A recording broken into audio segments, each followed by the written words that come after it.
सालों बाद आई बाढ़ अपने पीछे एक भयानक तस्वीर छोड़ गई है। जहां इंडस्ट्री को करोड़ों रुपए का नुकसान हुआ है, वहीं शिक्षा के मंदिर भी इससे अछूते नहीं रहे हैं। अंबाला जिले के स्कूलों में 10 करोड़ से ज्यादा का नुकसान हुआ है और अभी तक बच्चों की पढ़ाई का नुकसान भी हो रहा है। स्कूल की तस्वीर जब देखी तो अभी भी कई जगह कीचड़ मौजूद है। साथ ही स्कूल में पानी कितना आया होगा, ये निशान अभी भी स्कूल की दीवारों पर ही मौजूद है। पानी के साथ आई मिट्टी ने ज्यादा नुकसान पहुंचाया है। ये तस्वीरें खैरा स्थित सरकारी स्कूल की है, जहां क्लासरूम्स में गाद भरी हुई है। पानी के साथ आई इस गाद ने स्कूल में रखा सारा सामान तबाह कर दिया। पानी कुछ कम होने के बाद जब स्कूल खोला गया तो आलम ये था कि क्लास में रखे बेंच, कुर्सियां पानी में तैरकर छत पर लगे पंखों से जा लटकी थी। नई बनी कंप्यूटर लैब के सारे कंप्यूटर पानी में तैर रहे थे। चारों तरफ 2-2 फीट मिट्टी जमा थी। इस बाढ़ के कारण स्कूल में रखा सारा पुराना रिकॉर्ड तहस नहस हो चुका है। अब स्कूल प्रशासन के पास कोई भी पुराना रिकॉर्ड नहीं बचा है। अगर किसी कागज पर मोहर लगानी होगी तो स्कूल प्रशासन वो नहीं कर पाएगा। 10 जुलाई की रात को 1 बजे बाढ़ आई थी और 11 जुलाई को सुबह 10 बजे के करीब इतना ज़्यादा पानी आया जैसे मोटर से आ रहा है। बहुत हाई स्पीड थी और ये जो आप लेवल देख रहे हैं तकरीबन इतना पानी था। सारा रिकॉर्ड ख़त्म हो गया, सारा हमारी लैंग्वेज लैब ख़त्म हो चुकी, सारे कंप्यूटर्स ख़त्म हो गए, CCTV camera, all tabs, furniture. मुझे नहीं लगता कोई भी चीज़ हमारी ठीक बची होगी। इस त्रासदी में मैक्सिमम तकरीबन 95 लाख का नुकसान तो हो चुका और पंप के द्वारा अब लगातार पानी निकलवाया जा रहा है और यहाँ पे भी 5 मजदूर लगवाए जा रहे हैं और बहुत अच्छे से इस समय हेल्प मिल रही है। सरपंच साहब और डीओ साहब की देखरेख में ये सारा काम हो रहा है, लेकिन अभी भी स्थिति इतनी नहीं सुधरी कि हम बच्चे बुला के क्लासेस लगा सकें। कितना टाइम लगेगा? मिनिमम 1 हफ्ता तो लगेगा। अगर बारिश नहीं आई, अगर बारिश आ गई फिर लेवल बढ़ गया तो वो टाइम एक्सटेंड हो सकता है। लेकिन हमारा स्टाफ सब आ रहा है टाइम से, 8 बजे आ रहा है, 2:30 बजे जा रहा है, सभी अपना अपना काम कर रहे हैं।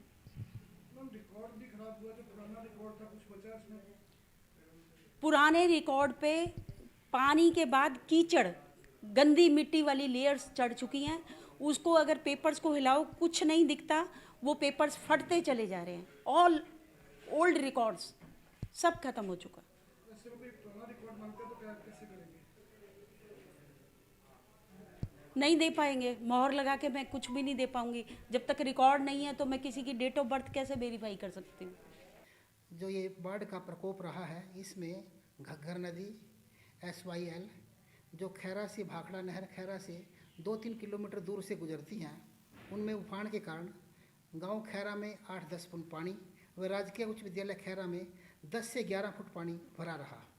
नई बिल्डिंग में 8-8.5 फुट पानी और पुरानी बिल्डिंग में 11-11.5 फुट पानी रहा, जिसने केवल पानी का जो बहाव था इतना तेज़ था जो नगड़ की तरफ जा रहा था, क्योंकि उसमें ऊपर से पानी कौशल्या बांध, भाखड़ा नहर और दूसरी जगह से डांगरी और घग्गर से पानी आया तो इतनी तेज़ रफ्तार से आगे की तरफ बह रहा था कि दीवारें सारी जो 4 दीवारी थी, बाउंड्री थी, उसका नुकसान किया। और उसके बाद ये तो टेक्निकल आदमी कोई बता सकता कि बिल्डिंग का दूसरा कितना नुकसान हुआ। विद्यालय लगभग 60-70 साल पुराना है। इसमें स्कूल का रिकॉर्ड जो प्राचार्य कार्यालय में रखा हुआ था, कंप्यूटर लैब, लाइब्रेरी, अलमारियों में भरा हुआ था, सब पानी ने जलमग्न होने के कारण और ख़ासकर विशेषकर जो मिट्टी आई उस पानी में, उसने ज़्यादा नुकसान किया, जिसमें स्कूल की लाइब्रेरी किताबें, पुराना व नया furniture, language lab, computer lab, digital board, mat, दरिया और बिजली संबंधी उपकरण, सारे के सारे मोटरें, पंखे, इन्वर्टर आदि पूर्णतः क्षतिग्रस्त हो गए। मिड डे मील का सामान भी पानी में डूब गया। अध्यापकों की विभिन्न कमेटियां बनाई गई जिन्होंने सामान को संभाला और बहुत से सामान को, रिकॉर्ड को सुरक्षित रखने के लिए भरपूर प्रयास किया। 1 सप्ताह लग गया जिसमें हमने कुछ रिकॉर्ड को बचाया है, जिसमें विद्यालय का स्टाफ और जो कुछ समाजसेवी व्यक्ति और कुछ मजदूरों का हमने सहयोग लिया, जिसमें लगभग 60-70 लाख रुपए का नुकसान तो डायरेक्ट रूप से और इनडायरेक्ट रूप से उसका भी कोई धीरे धीरे प्रयास कर रहे हैं। और जो रिकॉर्ड स्कूल का ख़त्म हुआ, जैसे टैबलेट अभी नए आए थे, लैंग्वेज लैब अभी नहीं बनी थी, फर्नीचर बहुत सरकार ने बहुत अच्छा फर्नीचर दिया था, वो सारा का सारा बाढ़ के कारण पानी लगने से ध्वस्त हो गया। तो इसकी भरपाई हम जो निःशुल्क बांटने के लिए किताबें, कुछ समाज सेवी व्यक्तियों ने कुछ सहयोग किया हुआ था, दरिया थी, मैट थे, सारे के सारे जलमग्न होने के कारण पानी ने उसका नुकसान किया। और अब हम सभी लगे हुए हैं। कुछ बच्चे अभी क्लास से 1-2 दिन से बच्चे आने शुरू हुए, लेकिन बच्चे बहुत कम संख्या में आ रहे हैं, क्योंकि बच्चों के घरों में पानी, उनकी परिस्थितियाँ ऐसी बनी हुई हैं कि माँ बाप चाहता है कि पहले बच्चे घर का काम करें, उसके बाद बाहर विद्यालय में जाए। कुछ बच्चे अब शुरू हुए आने, 9वीं 10वीं के बच्चे काफ़ी संख्या में आए थे, बाकी छोटे बच्चे भी आते हैं, पढ़ करके चले जाते हैं, लेकिन पूर्ण रूप से कक्षाएं अभी लगनी शुरू नहीं हुई है। मैं परमपिता परमात्मा से यही प्रार्थना करता हूँ कि प्रभु, जो ये क्षति हुई है इस विद्यालय को, इस क्षेत्र को, आप शक्ति दें कि हम सब मिल करके उसको पूरा करें। और अधिकारी भी समय समय पर हमसे इसकी रिपोर्ट मांगते रहते हैं, हमारा हौसला बढ़ाते रहते हैं, और इस तरह से हम मिलजुल करके अधिकारियों के सहयोग से, उनके मार्गदर्शन में इस विद्यालय को पुनः फिर उन्हीं बुलंदियों तक पहुंचाने का प्रयास करेंगे। 10 जुलाई को आई बाढ़ से सबसे ज्यादा नुकसान अम्बाला शहर में हुआ है, जिसमें शिक्षा विभाग भी शामिल है। शिक्षा विभाग के अधिकारियों की माने तो 10 करोड़ रुपए से ज्यादा का नुकसान हुआ है।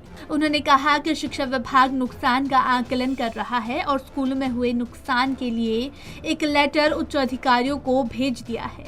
हमारे लगभग 50 स्कूलों में बाढ़ का असर हुआ है और इसमें लगभग 9 करोड़ का नुकसान हुआ है हमारे पास। इसमें ज़्यादातर स्कूलों में बाउंड्री वाल को काफ़ी नुकसान पहुंचा है, कंप्यूटर लैब को और साइंस लैब्स को, डिजिटल बोर्ड को, पोडियम को, तो कुल मिलाकर 9 करोड़ के लगभग हमारा जो है नुकसान हुआ है। वैसे तो हमने एक लेटर जारी कर दिया था, अभी जो भी स्कूलों में हमारे पास फंड्स अवेलेबल हैं, जो भी बन पड़ता है वो उसको टॉयलेट्स को, बच्चों के कमरों को या कैंपस को साफ़ करने के लिए उन फंड्स का इस्तेमाल करें और बच्चों को स्कूल में लाने के लिए कमरों का जो है सही हालत में उसको लेके आएँ। और मैक्सिमम स्कूलों ने किया भी है, लेकिन कई स्कूलों में थोड़ा पानी लेट उतरा है, तो वहाँ पे अभी काम चला हुआ है, लेकिन हमारी क्लासेज फिर भी शुरू हो गई हैं, हमने कमरों को साफ़ कर लिया वहाँ पे। दोबारा टांगरी में जैसे पानी आया, हमारा एक स्कूल है रामपुर सोसाइटी, उसमें दोबारा फिर पानी ने एंटर किया है, तो उसमें स्कूल कैंपस में ही पानी आया, कमरे तो हम साफ़ करा चुके हैं, तो कैंपस को साफ़ करने के बाद हमने वो दोबारा फिर चालू कर देंगे उसको। क्लासेज हमारी उसमें 10वीं और 12वीं की और उसके अलावा भी हमारी क्लासेज चल रही हैं। प्राइमरी मिडिल का तो हमारे पास एक डाटा DW साहब के पास है, उनके पास डिटेल आई है, तो ये मैं हाई और सीनियर सेकेंडरी स्कूल का जो डाटा है हमारा लगभग 50 स्कूलों का, वो मैंने आपसे शेयर किया है। देखिए, जो हमारे पास रिपोर्ट आई है, हमारे 59 प्राइमरी और मिडिल स्कूलों को नुकसान हुआ है और जो नुकसान का आकलन हुआ है वो लगभग 1 करोड़ 7 लाख रुपए का आया है। और ये सारा जो बजट है, हमने जो रिक्वायरमेंट है इन स्कूलों को बजट की, वो सारा केस हमने बना के अपने निदेशालय को भेज दिया है। नो डाउट जब बाढ़ आती है और स्कूलों का नुकसान भी हुआ है तो थोड़ा बहुत तो जो है प्रभाव पड़ता ही है बच्चों की शिक्षा के ऊपर, लेकिन हमारे जो यहाँ पर स्कूल टीचर हैं और जो स्कूलों के मुखिया हैं, उन्होंने बहुत ही त्वरित कार्रवाई करके स्कूलों से पानी बाहर निकाला है, स्कूलों की सफाई भी कर दी है। और अब जो है पढ़ाई का जो कार्य है वो मतलब कि बिल्कुल ठीक इस टाइम स्कूलों में चल रहा है हमारे पास। बस जो बिल्डिंग्स को नुकसान हुआ है या मिड डे मील के राशन का नुकसान हुआ है, कुछ स्टेशनरी का नुकसान हुआ है, कुछ स्कूलों के अंदर जो इक्विपमेंट्स होते हैं उनका नुकसान हुआ है, ये जो नुकसान है वो उनका आकलन, जैसे मैंने आपको बताया कि वो हमने अब अपने निदेशालय को भेज दिया है और हम उम्मीद करते हैं कि ये नुकसान भी हमारा जल्दी पूरा होगा और इन मामलों से भी जो नुकसान स्कूलों को हो रहा है वो भी जल्दी भरपाई हो जाएगी। आपको बता दें कि स्टाफ और गांव के लोगों की मदद से स्कूलों की व्यवस्था दुरुस्त की जा रही है। इस बाढ़ के कारण बच्चों की पढ़ाई भी प्रभावित हुई है। सबसे ज्यादा नुकसान नग्गल, खेरा, चोर मस्तपुर स्थित प्राइमरी व सीनियर सेकेंडरी स्कूलों में हुआ है। इन स्कूलों में लगभग 10 फीट से ज्यादा पानी भर गया था, जिससे स्कूल में रखे सारे रिकॉर्ड्स के साथ साथ कंप्यूटर, फर्नीचर, लैब्स के अलावा हाल ही में सरकार द्वारा दिए टैब्स भी शामिल है, जो बाढ़ के कारण नष्ट हो गए हैं। पंजाब केसरी टीवी के लिए अम्बाला से कृष्ण बाली की रिपोर्ट।